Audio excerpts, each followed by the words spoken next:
Il existe une idée reçue tenace selon laquelle les athlètes d'élite, une fois qu'ils ont raccroché les crampons, sont dénués de toute folie ou talent caché.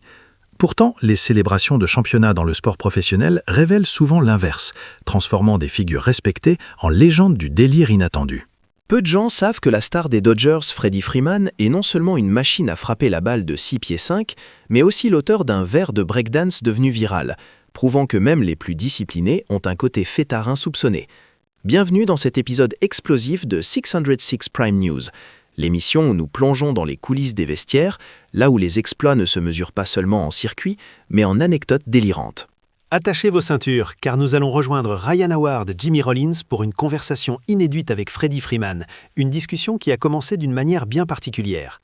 Salut tout le monde, bienvenue au podcast 611. Je suis ravi d'accueillir un très grand ami à moi, Freddie Freeman. Freddie, bienvenue, lance Ryan Howard. Quelle introduction, j'apprécie beaucoup ça, répond Freddie en riant. Bienvenue, enchaîne Jimmy Rollins. Pourquoi ne pas y aller tout de suite? Pourquoi ne pas aborder le sujet immédiatement? Qu'est-ce qui s'est passé avec la voiturette de golf et la bouteille de vin? C'est tout ce que je veux savoir. Ryan intervient. Oh, ça c'est la suite. Ça passe après la danse et tout le reste. Il insiste sur le côté imprévu de son ami. Je l'ai dit avant, les gars. Nous connaissons Freddie. Et Freddie, c'est une fête dans une boîte, mec. Les gens ne comprennent pas ça. Donc, quand toute cette histoire avec le verre a eu lieu, la première chose que je veux dire, c'est la façon dont tu es entré dans la danse. Freddie se défend.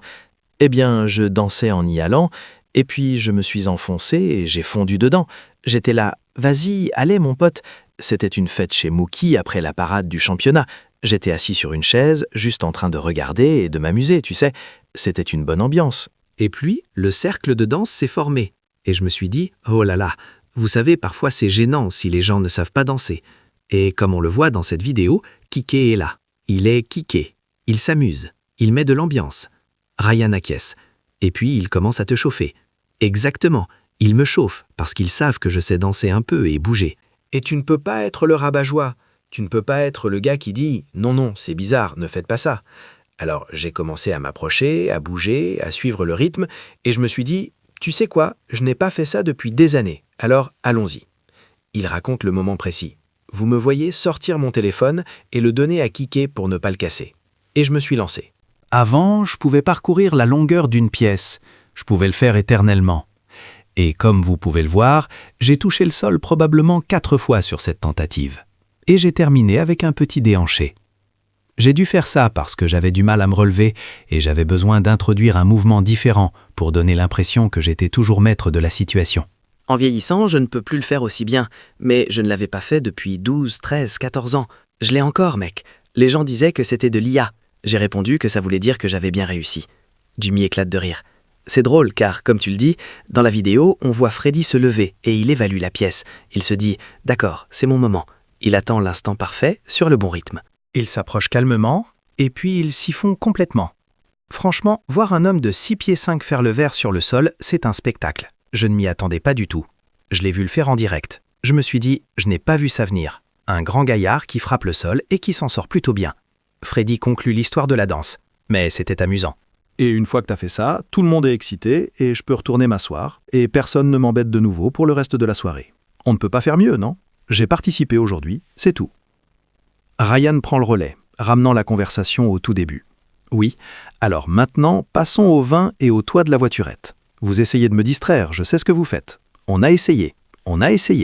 Il explique le contexte. C'était mon 40e anniversaire. Oui, et nous étions à Porto Rico. Félicitations au Ritz-Carlton Reserve Dorado, un endroit magnifique. Nous avions une partie de golf.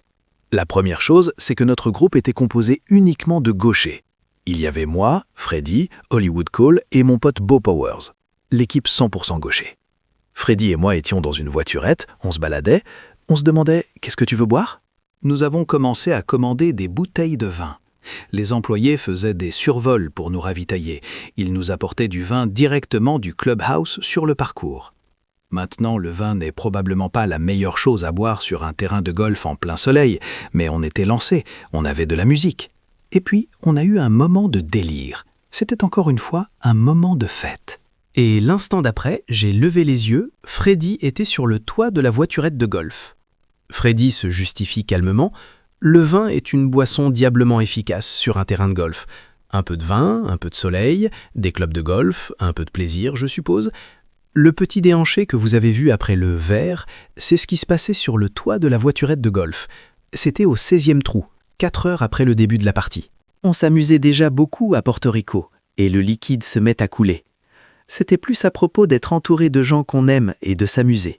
C'est là que les moments amusants se produisent. Ryan ajoute, non sans humour, « Nous avons tellement d'histoires, mais c'est une émission familiale, n'est-ce pas ?» Il passe alors à un sujet plus personnel et touchant.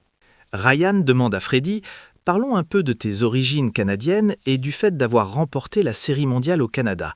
Comment t'es-tu senti ayant joué pour l'équipe Canada en WBC, puis la gagner en tant qu'adversaire au Canada ?» C'est spécial, admet Freddy. Je pense que tout le monde connaît mon histoire maintenant, mais chaque fois que je retourne à Toronto, j'ai toujours ces petits papillons dans le ventre, car c'est l'endroit où ma mère a grandi, est née et a travaillé dans les bureaux du centre-ville de Toronto. On se sent un peu plus proche d'elle. J'ai toujours tendance à bien jouer là-bas. Ce n'est pas une question de bien jouer, c'est juste le sentiment d'être là où ma mère était il y a 50 ou 60 ans. Ce sont ces petits moments. Ça te permet de te concentrer sur autre chose que ce que tu essaies de faire sur le terrain. C'est juste cool d'être dans un endroit où ma mère a grandi. Il confie une réflexion profonde sur le moment de la victoire. Pour être honnête, quand nous avons gagné là-bas, je ne me suis pas dit « Oh, je viens de gagner dans le pays d'origine de ma mère et de mon père ». C'était « Nous avons gagné ». Mais quand on y repense maintenant, elle a le meilleur siège de la maison, évidemment là-haut au paradis, et j'ai pu gagner dans l'endroit où elle est née et a grandi. C'est vraiment incroyable d'y penser. Au moment des faits, on est pris par la journée médiatique, par l'avant-match. Mais ensuite, on se dit « Waouh, c'est vraiment spécial ». Mon père était dans les tribunes, ma belle-mère qui aimait ma mère autant que nous, et mes 3 enfants étaient là. C'était la première fois que mes 3 enfants assistaient à une de mes victoires en série mondiale. Salut tout le monde, bienvenue au podcast 611. J'ai le plaisir d'accueillir un très grand ami à moi, Freddy Freeman. Bienvenue. Quelle introduction! Je l'apprécie beaucoup. Pourquoi ne pas y aller tout de suite? Parlons-en immédiatement. De quoi? Ah, le coup de la voiturette de golf et de la bouteille de vin. Je veux tout savoir. Ça inclut la danse et tout le reste, n'est-ce pas? Oui, ça inclut la danse. Parce que, comme je l'ai déjà dit, Jimmy, on connaît Freddy. Et Freddy, c'est une fête en boîte, mec. Les gens ne comprennent pas vraiment ça. Alors, quand cette histoire du ver de terre a eu lieu et tout le reste, la première chose que je veux dire, c'est la façon dont tu t'y es introduit. Eh bien, je dansais en m'approchant, et puis tout à coup, il s'est enfoncé et a fondu. J'étais là, vas-y, allez frérot. Oui, vous savez, dans les fêtes, ils font la danse du cercle. Moi, j'étais assis sur une chaise, juste en train de regarder et de m'amuser. On venait de faire la parade ce jour-là. Mookie organisait une fête chez lui, et on passait un bon moment. J'étais juste assis, appréciant le spectacle. Puis le cercle a commencé. J'étais là, oh là là! Vous savez, parfois c'est gênant, surtout si les gens ne savent pas danser. C'est comme, qu'est-ce qu'on fait là? Et comme vous le voyez sur cette vidéo, Kiki s'amusait à fond, mettant l'ambiance. Ils ont commencé à me chauffer, car ils savent que je peux danser un peu et bouger. On ne peut pas être le rabat-joie, vous voyez? Le gars qui dit « Non, non, c'est bizarre, je ne le fais pas ». Alors j'ai commencé à m'approcher, à bouger, à suivre le rythme. Je me suis dit, vous savez quoi, je n'ai pas fait ça depuis des années, alors allons-y. Je sors mon téléphone, vous me voyez le tendre à kicker pour ne pas le casser, et j'y suis allé directement. Avant, je pouvais traverser la pièce entière, je pouvais le faire indéfiniment. Et là, comme vous le voyez, je me suis écrasé au sol peut-être 4 fois, puis j'ai terminé par un petit déhanchement. J'ai dû faire ça parce que j'avais du mal à me relever, et j'avais besoin d'ajouter un mouvement différent pour donner l'impression que j'étais toujours en contrôle de ce qui se passait. En vieillissant, je ne peux plus le faire aussi bien, ni aussi longtemps. Mais ça faisait probablement 12, 13, 14 ans que je n'avais pas fait ça. Pourtant, mec, je l'ai toujours. Les gens disaient que ça ressemblait à de l'IA, et je me suis dit, ça veut dire que tu l'as assez bien fait. C'est drôle car en voyant la vidéo, on voit Freddy se lever. Il évalue la situation et se dit, d'accord, voici mon moment. Il attend juste l'instant parfait sur le rythme. Il s'approche tranquillement, et puis il s'y fond. Il a juste fondu dedans. Je veux dire, voir un homme de 6 pieds 5 faire le ver de terre à travers le sol, croyez-moi, c'est quelque chose à voir. Je ne l'avais pas vu venir. Je l'ai déjà vu le faire, je l'ai vu en direct, mais là, je ne m'y attendais pas. Juste un grand gaillard qui se jette par terre et qui s'en sort plutôt bien parfois. Mais c'était amusant. On fait ça une fois, tout le monde est excité et je peux retourner m'asseoir sans que personne ne me dérange pour le reste de la soirée. On ne peut pas faire mieux, n'est-ce pas? J'ai participé aujourd'hui. C'est tout. Oui. Alors maintenant, passons au vin et au toit de la voiturette. Vous essayez de me distraire, je sais ce que vous faites. On a essayé. Alors, c'était mon 40e anniversaire. Oui, et nous étions à Porto Rico. Je salue le Ritz-Carlton Reserve, à Dorado. Un endroit absolument magnifique. On avait une sortie de golf. Le premier détail, c'est que nous avions un groupe, et ce groupe était entièrement composé de gauchers. C'était moi, Freddy, Hollywood Cole et mon ami Beau Powers. On avait le groupe tout gaucher.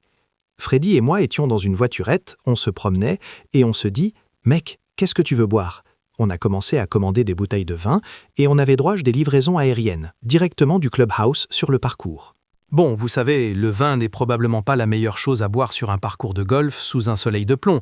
Mais on était lancés, mec. On avait la musique, l'ambiance, et puis on a eu une petite panne, encore un moment de fête. Et l'instant d'après, j'ai levé les yeux et Freddy était sur le toit de la voiturette de golf. Le vin, c'est une boisson démoniaque sur un parcours de golf.